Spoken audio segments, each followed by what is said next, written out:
Break के बाद आपका एक बार फिर से इस्तकबाल है दुनिया जहां से निराले टीवी शो हिंदुस्तान हमारा में। अब बारी है मकाम की।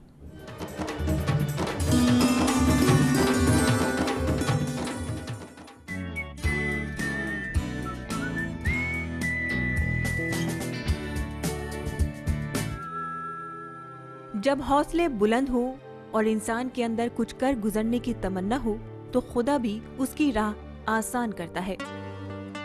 तारिक अनवर की जिंदगी की दास्तां भी कुछ ऐसी ही है। मेरा जन्म तो बिहार की राजधानी पटने में हुआ। बचपन में कुछ दिन हम लोगों ने पटने में गुजारा। हमारे वालिद साहब वो बिहार असेंबली के मेंबर थे। अनवर साहब की पैदाइश एक ऐसे घराने में हुई जहां पहले से ही सियासी माहौल था। मेरी दिलचस्पी खेल में ज़्यादा थी और जब थोड़े और बड़े हुए तो लाइब्रेरी बनाना, क्लब बनाना या लोगों को इकट्ठा करना, स्टूडेंट्स के बीच में जाके काम करना, ये सब फिर शुरुआत हुई। पढ़ाई में दिल ना लगाने और खेल में वक्त गंवाने की वजह से कई बार उन्हें अपनी वालिदा से भी मार खानी पड़ी। जब हम ज़्यादा खेल में मशगूल होते थे या बाद में फिर सियासी जो मशगला था हमारा, उन सब चीज़ों को थोड़ा वो कहती थी कि पढ़ाई लिखाई कर लो, उसके बाद जो करना है करो। बचपन में की गई शरारतें आज भी उनके जहन में ताज़ा हैं। क्योंकि गर्मी बहुत ज़बरदस्त पड़ती है बिहार में, लू चलता है, तो वालिदैन अक्सर दोपहर में ज़बरदस्ती सुलाने की कोशिश करते थे हम लोगों को। सभी भाई हम लोग रहते थे, लेकिन हम लोग इंतज़ार करते थे कि वालिदैन कब सो जाएं, तो फिर चुपचाप से बाहर निकल जाते थे। आज भी उन्हें वो पार्क याद है जहां वो अपने दोस्तों के साथ क्रिकेट खेला करते थे। बगल मेरे घर के ठीक सामने पटने में पार्क था और उस पार्क में जाके काफ़ी हम लोग वक्त वहाँ देते थे और एक अच्छा बच्चों का एक जिसको कह सकते ग्रुप हम लोगों का बन गया था और खेल में काफ़ी दिलचस्पी रहती थी। अनवर साहब घर में सबसे छोटे थे। घर वालों का ज्यादा प्यार उन्हें मिलता था। इस वजह से वो बेहद शरारती थे। उनकी शरारतों से तंग आकर उन्हें उनके छोटे दादा के पास अरवल भेज दिया गया। मैं पटने में जब था शुरू में, तो मेरे वालिदैन मुझसे बहुत परेशान थे और इसलिए मुझे अरवल भेजा गया कि वहाँ दादा की सरपरस्ती में थोड़ा डिसिप्लिन आएगा, थोड़ा डर और खौफ पैदा होगा। चूँकि मैं अपने वालिदैन का सबसे छोटा बच्चा था, तो थोड़ा शौक़ी ज़्यादा किया करता था और पैम्पर्ड था, तो इसलिए मुझे एक तरह से जलावतन कर दिया गया। ये कहना गलत नहीं होगा कि तारिक साहब को सियासत विरासत में मिली। इनके दादा बैरिस्टर शाह मोहम्मद जुबैर का जंग आज़ादी में भी एक अहम रोल था। ये महात्मा गांधी के करीबियों में शुमार होते थे। हमारे दादा जो थे वो बैरिस्टर थे। उस वक्त उनकी मुलाकात महात्मा गांधी से हो गई और महात्मा गांधी के कहने पर उन्होंने प्रैक्टिस छोड़ के फिर वो नेशनल मूवमेंट में आ गए और आज़ादी की लड़ाई में उन्होंने काफ़ी बढ़ चढ़ कर हिस्सा लिया। तो ये सब भी मैं कह सकता हूँ कि उससे बहुत कुछ एस्पिरेशन मिला मुझको। सियासी माहौल में रहने की वजह से धीरे धीरे तारिक साहब भी सियासी बातों में दिलचस्पी लेने लगे। घर का और इर्द गिर्द का जो माहौल था वो सियासी माहौल था, तो फिर हमने सियासत में कदम रखा। 1973 में इन्होंने यूथ कांग्रेस ज्वाइन करके सियासत में अपना आगाज किया।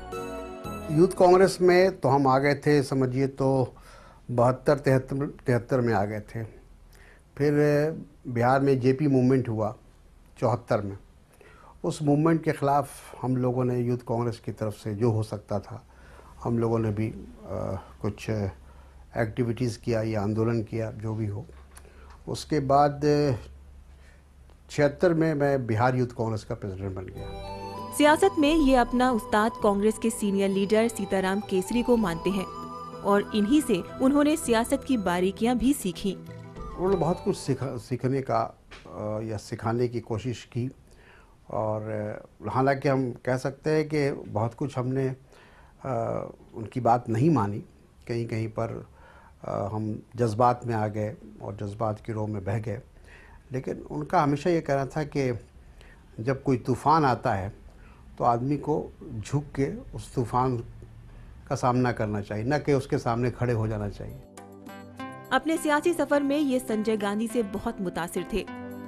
संजय गांधी से इनकी पहली मुलाकात सीताराम केसरी जी ने कराई। संजय गांधी की लीडरशिप और अपने करीबी लोगों की हौसला अफजाई करने का उनका तरीका काफी पसंद आया।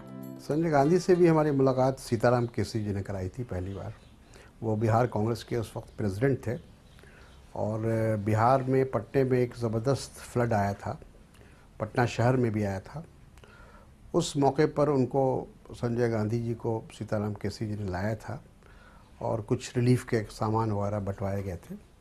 तो उस मौके पर पहली हमारी उनकी मुलाकात हुई थी। संजय गांधी में खासियत थी कि वो अपने लोगों की बहुत कहिए कि इज्जत भी करते थे और सपोर्ट भी करते थे। साल 1977 में इन्होंने संजय गांधी से इंतखाब लड़ने की ख्वाहिश जाहिर की। उस वक्त इनको कटिहार से इंतखाब लड़ने का मौका मिला। ये वो वक्त था जब मुल्क में कांग्रेस के खिलाफ लहर चल रही थी। मुल्क में जनता लहर का जमाना था। नतीजतन वो भी अपनी जिंदगी का पहला इलेक्शन हार गए। 77 का जो इलेक्शन था बिल्कुल एंटी कांग्रेस वेव था उस वक्त और इंदिरा जी भी चुनाव हार गई थी, वो भी इलेक्शन हार गई थी और 7 या 9 स्टेट से कांग्रेस साफ हो गई थी। तो उस हालत में हमने ख्वाहिश जाहिर की। संजय गांधी जी उस समय उस वक्त हम लोग के लीडर, हम लोग के रहनुमा हुआ करते थे। तो उनसे मैंने ख्वाहिश जाहिर की कि मैं भी इलेक्शन लड़ना चाहता हूँ। तो उस वक्त मेरी उम्र बहुत कम थी, करीब 25-26 साल की उम्र थी। तो उन्होंने कहा कि अभी तो तुम्हारी उम्र भी नहीं हुई है, तुम क्या लोकसभा लड़ोगे। तो हमने कहा कि नहीं, उम्र तो हो गई है, हमारे वोटर लिस्ट में हमारा नाम है और मैं पूरी तरह से इलेक्शन लड़ने के लायक हूँ। इंतखाब हारने के बाद भी इन्होंने हिम्मत नहीं हारी और कटिहार की आवाम से मिलते जुलते रहे। इसी का नतीजा रहा कि 1979 के इंतखाब में इन्होंने जीत हासिल की। हारने के बाद कटिहार को भी छोड़ा नहीं, नर्स करते रहे उसको।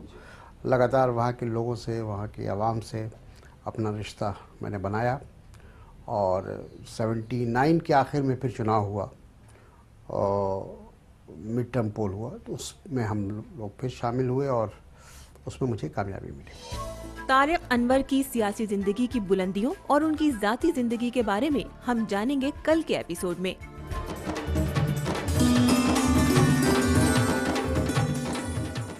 आज के मकाम में बस इतना ही।